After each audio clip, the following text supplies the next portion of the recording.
ದಿವಸ ಮುಂಬೈನ ಸ್ಪೈನ್ ಅಸೋಸಿಯೇಷನ್ನ ಮುಖ್ಯಸ್ಥರಾದ ಡಾಕ್ಟರ್ ಶೇಖರ್ ಭೋಜರಾಜ್ ಮತ್ತು BLD ಮಹಾವಿದ್ಯಾಲಯದ ಮಧ್ಯ ಒಂದು ಒಡಂಬಡಿಕೆ ಏರ್ಪಟ್ಟಿದ್ದು, ಸತತವಾಗಿ 2 ವರ್ಷದಿಂದ ಪ್ರತಿ 3 ತಿಂಗಳಿಗೊಮ್ಮೆ ಸ್ಪೈನ್ ಸರ್ಜರಿ ಕ್ಯಾಂಪ್ಸನ್ನು ಏರ್ಪಡಿಸ್ತಾ ಇದ್ದೀವಿ. ಇದರಲ್ಲಿ ಮುಖ್ಯವಾಗಿ ನಮ್ಮ ಸಂಸ್ಥೆಯ ಅಧ್ಯಕ್ಷರಾದ MB ಪಾಟೀಲ್ ಅವರು ವಿಶೇಷ ಆಸಕ್ತಿ ವಹಿಸಿ ನಮಗೆ ನಿರ್ದೇಶಿಸಿದ್ದರಿಂದ ಈ ಕ್ಯಾಂಪ್ಸನ್ನು ನಾವು ತುಂಬ ಯಶಸ್ವಿಯಾಗಿ ಫ್ರೀ ಆಫ್ ಕಾಸ್ಟ್ ಆಗಿ ಯಾವುದೇ ಚಾರ್ಜ್ ಮಾಡಲಾರ್ದೆ ಇದನ್ನು ನಾವು ನಿರಂತರವಾಗಿ ಏರ್ಪಡಿಸ್ತಿದ್ದೀವಿ. ಸೊ ನಮ್ಮ ಭಾಗದ ಎಲ್ಲರೂ ಈ ಕ್ಯಾಂಪ್ನ ಸ್ಪೈನ್ ಏನು ಬೆನ್ನು ಹುರಿಯ ಸಮಸ್ಯೆ ಇದ್ದಾವೆ ಅದರದ್ದು ಸದುಪಯೋಗ ಪಡಿಸ್ಕೊಳ್ಬೇಕಾಗಿ ವಿನಂತಿ.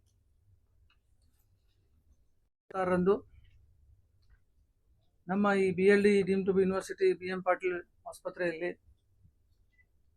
ಮುಂಬೈನ ಇದಾಗಲೇ ನಮ್ಮ ವೆಂಟೂರ್ ಸರ್ ಹೇಳಿದ ಹಾಗೆ ಸ್ಪೈನ್ ಫೌಂಡೇಶನ್ ಅಂತೇಳಿ ಸಂಸ್ಥಾಪಕರು ಹಾಗೂ ಭಾರತ ಹಾಗೂ ಅಂತಾರಾಷ್ಟ್ರೀಯ ಮಟ್ಟದಲ್ಲಿ ಖ್ಯಾತಿ ಹೊಂದಿರತಕ್ಕಂಥ ಬೆನ್ನೆಲುಬು ನರಗಳ ಶಸ್ತ್ರಚಿಕಿತ್ಸಕ ಆದಂಥ ಡಾಕ್ಟರ್ ಶೇಖರ್ ಭೋಜರಾಜ್ ಅವರ ನೇತೃತ್ವದಲ್ಲಿ ಈ ಹದಿಹರೆಯದಲ್ಲಿ ಕಂಡು ಬರ್ತಕ್ಕಂಥ ವಕ್ರ ಬೆನ್ನು ಹುರಿ ಅಂದರೆ ಸ್ಕೋಲಿಯೋಸಿಸ್ ಅಂತೀವಿ ನಾವು, ಈ ಸಮಸ್ಯೆಗೆ ವಿಶೇಷ ಶಸ್ತ್ರಚಿಕಿತ್ಸಾ ಶಿಬಿರವನ್ನು ನಾವು ಆಯೋಜಿಸಿದ್ದೇವೆ. ಆ ಒಂದು ಶಿಬಿರದಲ್ಲಿ ನಮ್ಮದೇ ಒಂದು BLD ಸಂಸ್ಥೆಯಿಂದ ಕಲಿತು ಹೋದಂಥ MBBS ಕಲಿತು ಆಮೇಲೆ MS ಕಲಿತು ಈಗ ಸ್ಪೈನ್ ಸರ್ಜನ್ ಆಗಿರ್ತಕ್ಕಂಥ ಡಾಕ್ಟರ್ ಪ್ರೇಮಿಕ್ ನಾಗಾದವರು ಕೂಡ ಸತತವಾಗಿ ಅವರು ಎಲ್ಲ ಕ್ಯಾಂಪ್ಗಳಲ್ಲಿ ಭಾಗವಹಿಸ್ತಿದ್ದಾರೆ. ಈ MOU 2 ವರ್ಷದ ಹಿಂದೆ ಆದ ನಂತರ ಪ್ರತಿ 3 ತಿಂಗಳಿಗೊಮ್ಮೆ ನಾವು ನಮ್ಮ ಸಂಸ್ಥೆಯಲ್ಲಿ ವಿಶೇಷವಾಗಿರ್ತಕ್ಕಂಥ ಈ ಸರ್ಜರಿ ಕ್ಯಾಂಪ್ಗಳನ್ನು ಮಾಡ್ತಾ ಇದ್ದೇವೆ. ಈ ಒಂದು ಶಿಬಿರದಲ್ಲಿ ಈ ವಕ್ರ ಬೆನ್ನು ಹುರಿ ಸಮಸ್ಯೆಗೆ ಇದು ಒಂದು ಬಹಳ ಒಂದು ಕ್ಲಿಷ್ಟಕರವಾದಂಥ ಶಸ್ತ್ರಚಿಕಿತ್ಸೆ. ಇದು ಸಾಧಾರಣ ಶಸ್ತ್ರಚಿಕಿತ್ಸೆ ಅಲ್ಲ. ಯಾಕಪ್ಪ ಅಂತಂದ್ರೆ ಹೇಳಿದ್ರೆ ಈ ಶಸ್ತ್ರಚಿಕಿತ್ಸೆಯನ್ನು ಹೆಚ್ಚಾನೆಚ್ಚು ಕರ್ನಾಟಕದಲ್ಲೇ ಹೇಳ್ಬೇಕಂದ್ರೆ ಎಲ್ಲಿ ಮಾಡೋದಿಲ್ಲ, ಅದು ಬಿಜಾಪುರದಲ್ಲಿ ಈ ಒಂದು ಸ್ಪೈನ್ ಫೌಂಡೇಶನ್ ಅವರ ನೇತೃತ್ವದಲ್ಲಿ ನಾವು ಮಾಡ್ತಾ ಇದ್ದೀವಿ. ಉತ್ತರ ಕರ್ನಾಟಕದಲ್ಲಂತೂ ಇಲ್ಲವೇ ಇಲ್ಲ. ಬೆಂಗಳೂರಲ್ಲಿ ಒಂದು ಕಡೆ ಇದ್ರೆ ಇರಬಹುದು, ಅದರ ಬಿಟ್ಟರೆ ಬೇರೆ ಎಲ್ಲಿ ಇಲ್ಲ. ಈ ಶಸ್ತ್ರಚಿಕಿತ್ಸೆ ಎಷ್ಟು ಕಾಂಪ್ಲಿಕೇಟೆಡ್ ಇರ್ತದಂದ್ರೆ ಸುಮಾರು 5 ರಿಂದ 6 ತಾಸು ಒಂದೊಂದು ಆಪರೇಷನ್ 5 ರಿಂದ 6 ತಾಸುಗಟ್ಟಲೆ ಆಗ್ತೈತಿ. ಈಗಾಗಲೇ ನಾವು 2 ವರ್ಷದಲ್ಲಿ ಸುಮಾರು 7 ಶಸ್ತ್ರಚಿಕಿತ್ಸಾ ಶಿಬಿರಗಳನ್ನು ಆಯೋಜಿಸಿದ್ದೇವೆ. ಈಗ 8ನೇ ಶಸ್ತ್ರಚಿಕಿತ್ಸಾ ಶಿಬಿರ ನಾಳೆ ಶನಿವಾರ ನಡೀಲಿದೆ. ಈ ಒಂದು ಶಸ್ತ್ರಚಿಕಿತ್ಸೆ ಸುಮಾರು ಬೇರೆ ಒಂದು ದೊಡ್ಡ ದೊಡ್ಡ ನಗರಗಳಲ್ಲಿ ನಾನು ಹೇಳಿದಾಗೆ ಬೆಂಗಳೂರಲ್ಲಿ ಒಂದು ಕಡೆ ಮಾಡ್ತಾರೆ 8 ರಿಂದ 10 ಲಕ್ಷ ರೂಪಾಯಿ ಖರ್ಚಾಗ್ತದೆ ಬಾಂಬೆ ಬೆಂಗಳೂರಿಗೆ ಮಾಡಿಸಲಿಕ್ಕೆ ಹೋದ್ರೆ. ಆದರೆ ನಮ್ಮ ಒಂದು BLD ಆಸ್ಪತ್ರೆಯಲ್ಲಿ ಬಹಳ ಕಡಿಮೆ ವೆಚ್ಚದಲ್ಲಿ, ಅದು BPL ಕಾರ್ಡ್ ಇದ್ದವರಿಗೆ ನಾವು ಉಚಿತವಾಗಿ ಶಸ್ತ್ರಚಿಕಿತ್ಸೆಯನ್ನು ನೆರವೇರಿಸ್ತಾ ಇದ್ದೇವೆ. ತಮಗೆ ಗೊತ್ತಿರೋ ಹಾಗೆ BLD ಆಸ್ಪತ್ರೆ ತಾವು ನೋಡಿದಿರಿ, no profit no loss, rather ಲಾಸ್ನಾಗೆ ನಾವು ರೋಗಿಗಳ ಸೇವೆನೇ ಮೊದಲು ಅಂತ ಹೇಳಿ ನಾವು ಮಾಡ್ತಾ ಇದ್ದೀವಿ. ಇವತ್ತು ಹಿಂದಿನ ದಿನಮಾನಗಳಲ್ಲಿ ಕೋವಿಡ್ ಸಂದರ್ಭದಲ್ಲಿ ನೋಡಿದ್ರಿ ನೀವು, ಸರ್ಕಾರ ಕೊಟ್ಟಿರ್ತಕ್ಕಂಥ ಒಂದು ಅಮೌಂಟನ್ನಲ್ಲೇ ನಾವು 1/3 ಕೊಡ್ರಿ ಅಂತೇಳಿ ನಮ್ಮ ಸಾಹೇಬ್ರು MB ಪಾಟೀಲ್ ಸಾಹೇಬ್ರು 1/3 ಸಾಕು ನಮಗೆ ಸರ್. ಅದೇ ರೀತಿ ಅವರ ಒಂದು ನೇತೃತ್ವದಲ್ಲಿ ನಮ್ಮ ಆಸ್ಪತ್ರೆ ಕಾರ್ಯನಿರ್ವಹಿಸ್ತಾ ಇದ್ದೀವಿ. ಈ ಒಂದು ಸರ್ಜರಿಯಲ್ಲಿ ಕೂಡ ನಾವು ಯಾವುದೇ ಒಂದು ಪ್ರಾಫಿಟ್ ಬಗ್ಗೆ ವಿಚಾರ ಮಾಡ್ತಾ ಇಲ್ಲ. ಎಲ್ಲಾನು ಕೂಡ no profit no loss, BPL card ಇದ್ದವರಿಗೆ ಪೂರಾ ಫ್ರೀನೇ ಮಾಡ್ತಕ್ಕಂಥ ಕೆಲಸವನ್ನು ಮಾಡ್ತಾ ಇದ್ದೀವಿ. ಈಗಾಗಲೇ ನಮಗೆ ಧಾರವಾಡ, ಬಳ್ಳಾರಿ ಸೇರಿದಂತೆ ಉತ್ತರ ಕರ್ನಾಟಕದ ವಿವಿಧ ನಗರಗಳಿಂದ ನಮ್ಮ ಒಂದು ಈ ಶಿಬಿರದಲ್ಲಿ ಭಾಗವಹಿಸಿ ಪ್ರಯೋಜನ ಪಡ್ಕೊಂಡಿದ್ದಾರೆ. ಹುಬ್ಳಿದಿಂದ ಬಂದಿದ್ದಾರೆ. ಆದ ರೀತಿಯಿಂದ ನಾವು ಹೇಳೋದೇನಪ್ಪ ಅಂತಂದ್ರೆ ಈ ಒಂದು ವಿಜಯಪುರದಲ್ಲಿ ಇದಕ್ಕೊಂದು ಇನ್ನೂ ಸ್ವಲ್ಪ ಅವೇರ್ನೆಸ್ ಬಂದಿರಲಿಲ್ಲ ಅಂತ ಹೇಳಿ ನಾವು ಅನ್ಕೊಂಡಿದ್ದೀವಿ. ಅದಕ್ಕಾಗಿ ಅವೇರ್ನೆಸ್ ಮೂಡಿಸೋ ಸಲುವಾಗಿ ಜನರಿಗೆ ಯಾರು ನಿಜವಾದ ಒಂದು ರೋಗಿಗಳಿದ್ದಾರೆ ಅವರಿಗೆ ಈ ಒಂದು ಪ್ರಯೋಜನ ಹೋಗಲಿ ಅಂತ ಹೇಳಿ ಇವತ್ತು ನಾವು ವಿಶೇಷವಾದಂಥ ಈ ಪತ್ರಿಕಾಗೋಷ್ಠಿಯನ್ನು ಕರಿಬೇಕಾಯ್ತು. ತಾವೆಲ್ಲ ತಮ್ಮ ಮುಖಾಂತರ ಮನವಿಯನ್ನು ಮಾಡ್ಕೊಳ್ತೀವಿ. ಎಲ್ಲ ಒಂದು ವಿಜಯಪುರದಲ್ಲಿ ಇರ್ತಕ್ಕಂಥ ಯಾವುದೇ ಈ ಬೆನ್ನು ಹುರಿ, ವಕ್ರ ಬೆನ್ನು ಹುರಿ, ಈಗಾಗಲೇ ನಮ್ಮ ಕೆಲವು ನಾವು ಟ್ರೀಟ್ಮೆಂಟ್ ತೆಗೆದುಕೊಂಡಿರ್ತಕ್ಕಂಥ ರೋಗಿಗಳು ಕೂಡ ಇಲ್ಲಿ ಬಂದಿದ್ದಾರೆ. ಇನ್ನು ಮಾಡಬೇಕಾಗಿರ್ತಕ್ಕಂಥ ಕೆಲವು ರೋಗಿಗಳು ನಾಳೆ ಶನಿವಾರ ಮಾಡಬೇಕಂತ ಅವರು ಕೂಡ ಇದ್ದಾರೆ. ಈ ಒಂದು ಸ್ಕೋಲಿಯೋಸಿಸ್ ಬಗ್ಗೆ ಸುಮ್ಮನೆ ಸ್ವಲ್ಪ ತಮಗೆ ಇನ್ಫಾರ್ಮೇಶನ್ ಕೊಡ್ಬೇಕಪ್ಪ ಅಂದ್ರೆ ಏನಂದ್ರೆ ಅದು ಬೆನ್ನು ಉರಿ ನೇರವಾಗಿ ಇರಂಗಿಲ್ಲ. ಅದು S ಶೇಪ್ಡರೇ ಇರ್ತೈತಿ, C ಶೇಪ್ಡ್ ಒಂದು ಸೈಡ್ ಹಿಂಗೆ ಸೀದಾ ಇರಬೇಕಾಗಿದ್ದು ಹಿಂಗೆ ಒಪ್ಪರಿ ಹೊಳ್ಳಿ ಇರ್ತೈತಿ. ಅದು ಹೊಳ್ಳಣೆ ಏನಾಗಿಬಿಡ್ತೈತಿ, ನಿಮ್ಮ ರೋಗಿಯ ದೇಹನೂ ಕೂಡ ಹೊಳ್ಳಿ ಬಿಡ್ತೈತಿ. ಒಂದು ಕಡೆ ಶೋಲ್ಡರ್ ಹಿಂಗೆ ಮೇಲೆ ಆಗ್ಬೋದು, ಮತ್ತೆ ಸೊಂಟ ಒಪ್ಪರಿ ಆಗ್ಬೋದು, ಮತ್ತೆ ಇಲ್ಲೆಲ್ಲ ಇರ್ತಕ್ಕಂಥ ಈ ಚೆಸ್ಟ್ ಕ್ಯಾವಿಟಿ ಅಂತ ಏನಂತೀವಲ್ಲ ಇದ್ರದ್ದು ಹೃದಯ ಮತ್ತು ಪುಪ್ಪಸಿಗೂ ಕೂಡ ಅದು ಬಹಳಷ್ಟು ತೊಂದರೆ ಕೊಡ್ತೈತಿ.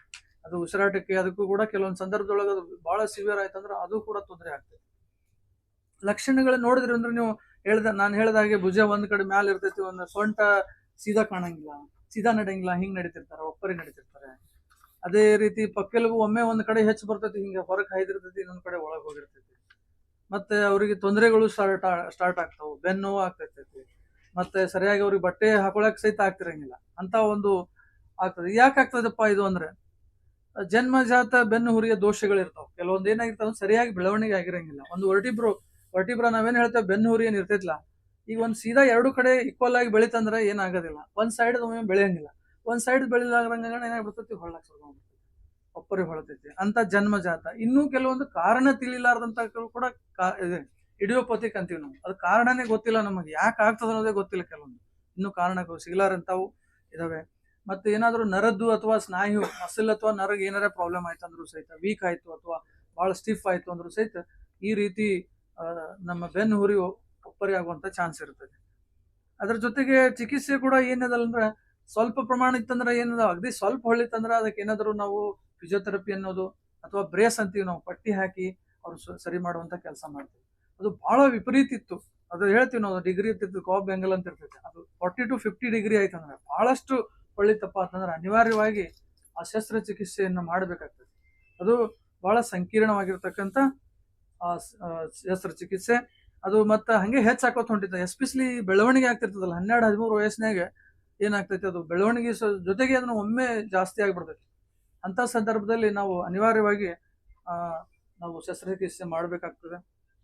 ಮತ್ತೆ ಸಾಕಷ್ಟು ಬೆನ್ನು ನೋವಾಗೋದು ಅಥವಾ ದೇಹದ ಸಮತೋಲನ ಸಮಸ್ಯೆ ಅಥವಾ ಉಸಿರಾಟ ತೊಂದರೆ ಆಗ್ಲಕತ್ತಂದ್ರು ನಾವು ಏನ್ ಮಾಡ್ಬೇಕಂದ್ರೆ ಆಪರೇಷನ್ ಮಾಡ್ಬೇಕಾಗ್ತದೆ. ಮತ್ತೆ ಬ್ರೇಸು ಮತ್ತು ಉಳಿದಿದ್ದು ಮೆಡಿಕಲ್ ಮ್ಯಾನೇಜ್ಮೆಂಟ್ ಮಾಡ್ಲಿಕ್ಕಾಗಿ ಅದು ಏನೂ ಇಂಪ್ರೂವ್ಮೆಂಟ್ ಆಗಿಲ್ಲ ಅಂದ್ರೆ ಈ ಒಂದು ಆಪರೇಷನ್ ಮಾಡ್ಬೇಕಾಗ್ತದೆ. ಏನ್ ಮಾಡ್ತಾರೆ ಈ ಆಪರೇಷನ್ ಆಗಪ್ಪ ಅಂತಂದ್ರೆ ಏನ್ ಮಾಡ್ತೇವೆ, ಸಾಧ್ಯ ಆದಷ್ಟು ನೇರ್ ಮಾಡ್ಲಕ್ ಪ್ರಯತ್ನ ಮಾಡ್ತೀವಿ, ನೇರ್ ಮಾಡ್ತೀವಿ. ಅಲ್ಲೇನಂದ್ರೆ ರಾಡ್ ಹಾಕ್ತಿವಿ, ಸ್ಕ್ರೂ ರಾಡ್ ಹಾಕಿ ಅಗತ್ಯವಿದ್ರೆ ನಾವೇನೋ ಎಲ್ಬಿಂದ ಒಂದು ಅವ್ರದೇ ಬಾಡಿದಾಗ್ಲಿ ಎಲ್ಲೂ ತಗೊಂಡು ಅದಕ್ಕೆ ಹಚ್ಚಿ ಅದನ್ನ ಸೀದಾ ಮಾಡಕ್ ಟ್ರೈ ಮಾಡ್ತೀವಿ. ಯಾಕೆ ಸಾಧ್ಯವಾದಷ್ಟು ನಾನು ಯಾಕೆ ಹೇಳ್ತಾ ಇದ್ದೀನಿ ಅಂದ್ರೆ ಬಹಳ ಜೋರ್ ಮಾಡಕ್ ಹೋದ್ರೆ ಏನಾಗ್ತದೆ, ಅಲ್ಲಿ ನ್ಯೂರೋ ಮಾನಿಟರ್ ಇರ್ತಾವ ನಮ್ಮ ಹತ್ರ, ಅವ್ರು ಏನ್ ಬಂದಿರ್ತಾರಲ್ಲ ಬಾಂಬೆದವ್ರು ಎಲ್ಲಾನು ತಗೊಂಡ್ ಬರ್ತಾರ. ಅದು ನರಕ್ಕೆ ಒಳಗೆ ಇದ್ರೊಳಗೆ ಏನಿರ್ತದೆ, ಬೆನ್ನು ಹುರಿ ಒಳಗೆ ಸ್ಪೈನಲ್ ಕಾರ್ಡ್ ಅಂತ ಇರ್ತದೆ ನರ. ನೀವು ಬಹಳ ಜೋರ್ ಮಾಡಕ್ ಹೋದ್ರೆ ಅದ್ರ ಮೇಲೆ ಆಯ್ತಂದ್ರೆ ಕಾಲು ಹೋಗ್ಬಿಡ್ತಾರೆ. ಇಂಥವೆಲ್ಲ ಬಹಳ ಸಂಕೀರ್ಣ ಇದೆ. ಅದು ಒಂದು ಮಾನಿಟರ್, ನ್ಯೂರೋ ಮಾನಿಟರ್ ಅಂತೇಳಿ ವಿಶೇಷವಾದಂತ ಸಾಮಾನ್ಯ ಮೆಷಿನ್ ತಗೊಂಡ್ಬಂದು ಅದು ಆಪರೇಷನ್ ಮಾಡೋತ್ನಾಗೆ ಹೇಳ್ತೈತೆ. ಅದು ನೀವು ಹೋಗಿ ನಿಮ್ ಸ್ಕ್ರೂ ಅಲ್ಲಿ ಹೋಗಿ ಟಚ್ ಆಗ್ತೈತೆ ಅಂದ್ರೆ ಹೇಳ್ತೈತೆ, ಇಲ್ಲ ಇದು ಕಾಲಿಗೆ ಇದು ಆಗ್ತೈತೆ ಅಂದ್ರೆ ಮತ್ ಬಿಡ್ತೀವಿ.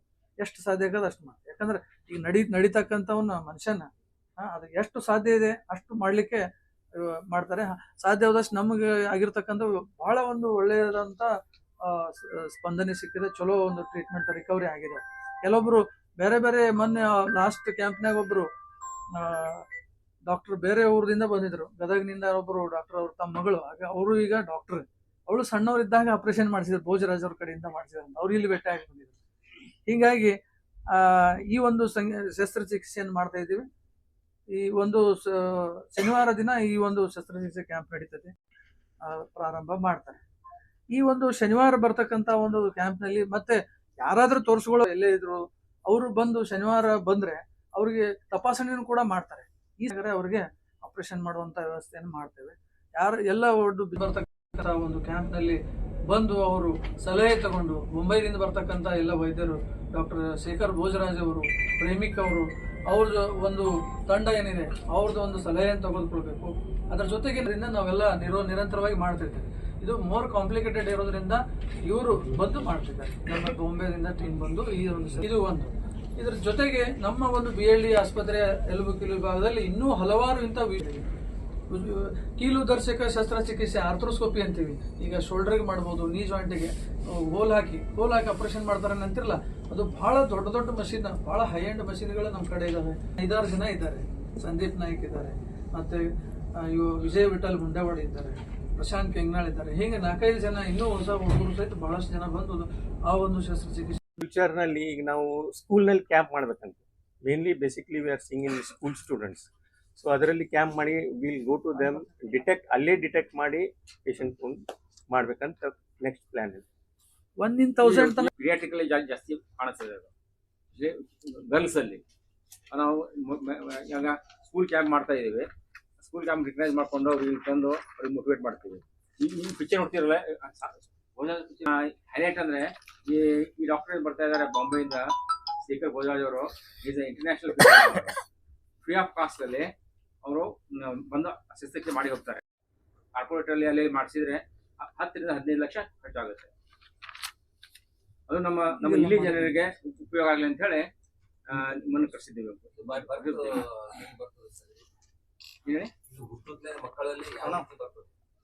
ಮೋಸ್ಟ್ ಆಫ್ ದ ಟೈಮ್ಸ್ ಇದು ಇಡಿಯೋಪತಿಕ್ ಅಂತ, ಕಾಸ್ is not non.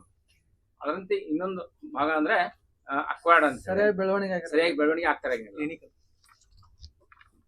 Clinical photographer ಅದು ಬೆನ್ನೂರಿ ಸರಿಯಾಗಿ ಬೆಳಿಲಿಲ್ಲ ಅಂದ್ರೆ, ಒಂದ್ ಸೈಡ್ ಬೆಳಿಲಿಲ್ಲ ಅಂದ್ರೆ ಈ ತರ ಆಗುತ್ತೆ. ಫೋಟೋಲ್ಲಿ ನೋಡ್ಬೋದು ನೀವು, ಕ್ಲಿನಿಕಲ್ ಮಕ್ಕಳಾಗಿದ್ದು ನೋಡಿ ಹಿಂಗ್ ಬಾಗಿರ್ತದೆ. ನೆಕ್ಸ್ಟ್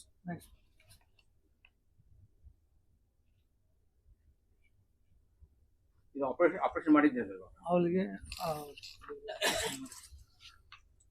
ನೆಕ್ಸ್ಟ್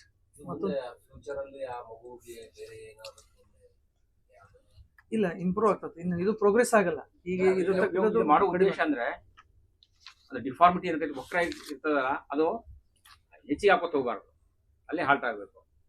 ಈ ಆಪರೇಷನ್ ಮಾಡದೆ ಹೋದ್ರೆ ಎಲ್ಲ ಕಾರಣಗಳು ನಮ್ಮ ಡೆಪ್ಯೂಟಿ ಸ್ಟೂಡೆಂಟ್ ಹೇಳಿದಾರೆ. ಇವಾಗ ಕುಪ್ಪಿಸ ತೊಂದರೆ ಆಗೋದು, ಹಾರ್ಟ್ ತೊಂದರೆ ಆಗೋದು, ಬೆಳವಣಿಗೆ ಕುಂಠಿತವಾಗೋದು ಸಿದಾನು ಆಗ್ತಾವ. ಕೆಲವು ಇವೆಲ್ಲ ಆಗ್ತವೆ. ಈ ಆಪರೇಷನ್ ಆದ್ಮೇಲೆ ಡೇ ಟು ಡೇ ಆಕ್ಟಿವಿಟೀಸ್ ಮಾಡ್ಬೋದು ಆರಾಮ್ಸೆ. ಸೀದಾ ಆಗಿದ್ದಾವ. ಇಲ್ಲೋ ಬೋದನ್ನ ಪ್ರಸಾದ್ ಬನ್ನಿ.